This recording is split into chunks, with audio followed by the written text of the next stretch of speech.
El hedor de un asedio. Cuando un castillo se convertía en una trampa mortal.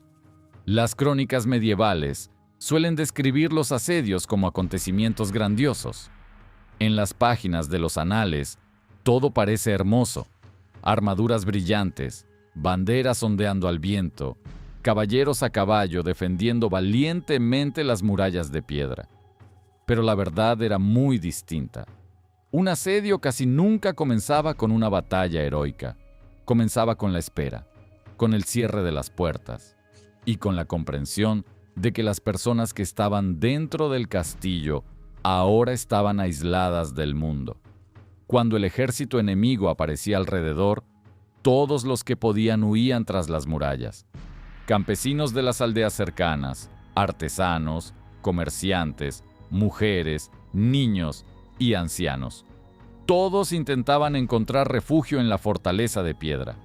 Un castillo que normalmente era hogar de unas pocas decenas o quizá un centenar de personas, de repente se convertía en refugio para miles. La gente se apiñaba en cada corredor, cada almacén y cada rincón oscuro. Y fue entonces cuando comenzó el verdadero infierno. El castillo parecía inexpugnable. Sus muros eran gruesos, las torres altas y las puertas pesadas. Pero la fortaleza tenía una debilidad. No estaba diseñada para albergar a tanta gente. Patios interiores estrechos, pequeñas despensas y reservas de agua limitadas. Y lo más importante, la ausencia de una higiene adecuada.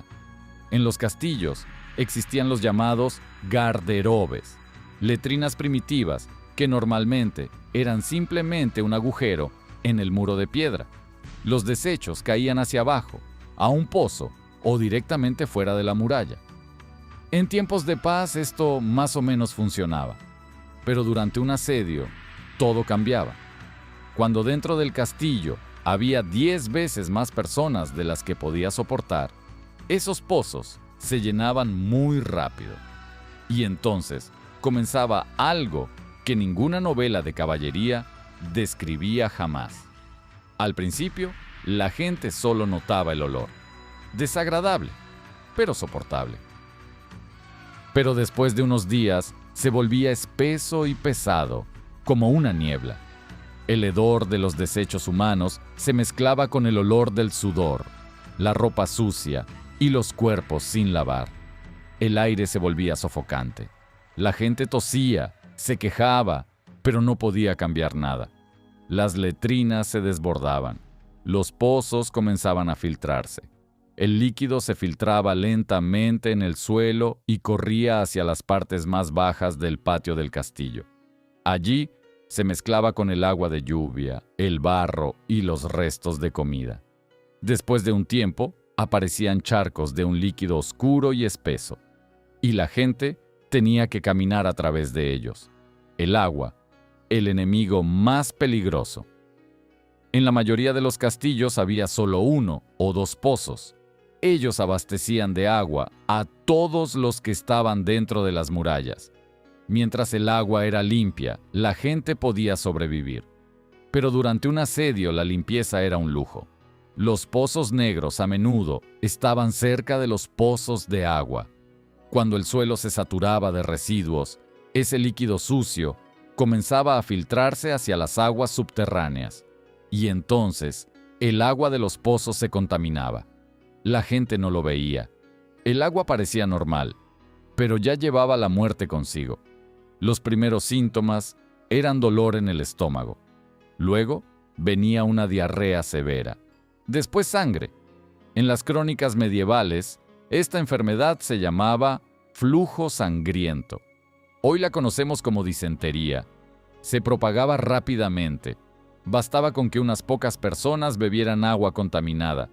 En pocos días, la mitad del castillo sufría dolores terribles. La gente se debilitaba. No podían mantenerse en pie. No podían sostener armas. Ni siquiera podían llegar a las letrinas. Y entonces, el hedor se volvía aún más fuerte, porque los desechos estaban por todas partes. La comida era otro problema. Los castillos tenían reservas limitadas. Por eso, junto con la gente, A menudo se llevaban animales dentro de las murallas: vacas, cerdos, cabras. Se mantenían en el patio o en los establos. Cuando la comida comenzaba a escasear, los animales eran sacrificados. Justo allí, en el patio, la sangre corría sobre la piedra.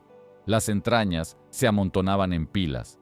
La carne se cortaba en pedazos y se repartía entre la gente. Pero con el calor, esos restos empezaban a pudrirse rápidamente. Las moscas aparecían casi de inmediato. Primero decenas, luego cientos, luego miles. Se posaban sobre la sangre, la carne y los desechos. Después sobre la comida de la gente, sobre sus manos, sobre sus rostros. Transportaban bacterias de un lugar a otro, y las enfermedades se propagaban aún más rápido. Pero lo peor comenzaba cuando la gente empezaba a morir. Primero eran unos pocos, luego decenas. Los cuerpos se apilaban en los pasillos porque no había dónde enterrarlos. Durante un asedio las puertas permanecían cerradas, y eso significaba que sacar los cadáveres fuera era casi imposible.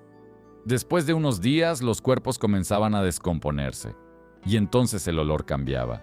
Se volvía aún peor, dulzón, pesado, tan fuerte que provocaba náuseas. Pero ni siquiera eso era lo peor, porque el enemigo fuera de las murallas sabía lo que estaba ocurriendo dentro. A veces los atacantes lo utilizaban. Tomaban cuerpos humanos o de animales, cuerpos ya en descomposición, y con grandes máquinas de asedio, los trebuchets, los lanzaban por encima de las murallas. Los cadáveres podridos caían en el patio, se estrellaban contra las piedras y se descomponían entre la gente. No era solo crueldad, era una forma temprana de guerra biológica, porque cada cuerpo traía nuevas enfermedades. El terror psicológico.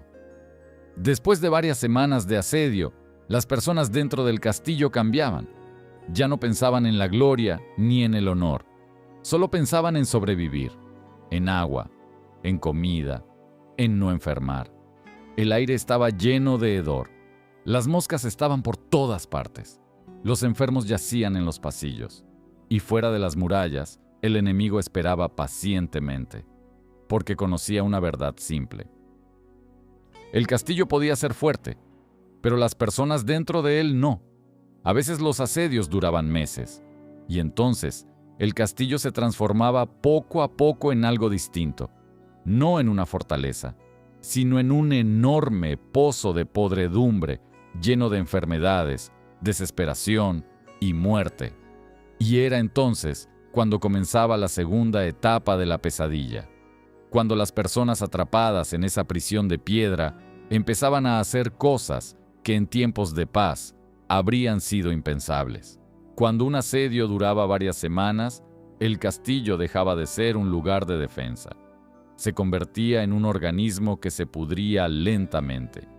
Cada día traía nuevos problemas, y cada día se llevaba algunas vidas más. Las murallas seguían firmes. Las torres aún miraban hacia el enemigo, pero dentro de la fortaleza comenzaba una destrucción que ninguna piedra podía detener.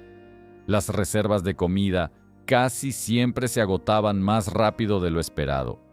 Cuando el castillo fue construido, nadie pensó que algún día tendría que alimentar a miles de personas. Las despensas se vaciaron rápidamente.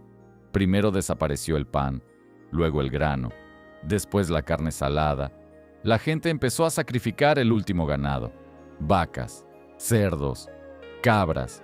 Cuando ya no quedaron animales, comenzaron a comer cualquier otra cosa: perros, gatos, ratas. Las ratas se volvieron especialmente valiosas. Las atrapaban en los sótanos y en las cocinas. Su pequeña y delgada carne se hervía en agua sucia, y eso se consideraba comida. Pero incluso las ratas, tarde o temprano, se acababan. La comida se estropeaba muy rápido. En un castillo abarrotado hacía calor, había humedad y suciedad. La carne que no se comía a tiempo empezaba a pudrirse, pero la gente aún así la comía. Cortaban las manchas verdes y negras y hervían los trozos durante más tiempo para disimular el olor. A veces funcionaba, a veces no. Los que no tenían suerte morían unos días después por una fuerte intoxicación. Las ratas prosperaban dentro del castillo. Había mucha comida, muchos desperdicios y muchos cuerpos. Corrían por los pasillos, los sótanos y las cocinas. A veces había tantas que la gente se despertaba por la noche sintiendo algo moviéndose sobre sus piernas. Las ratas roían los sacos de grano, roían la ropa, a veces incluso los cuerpos, especialmente si llevaban varios días allí. Con las ratas llegaban las pulgas, y con las pulgas llegaba la peste. La peste no siempre aparecía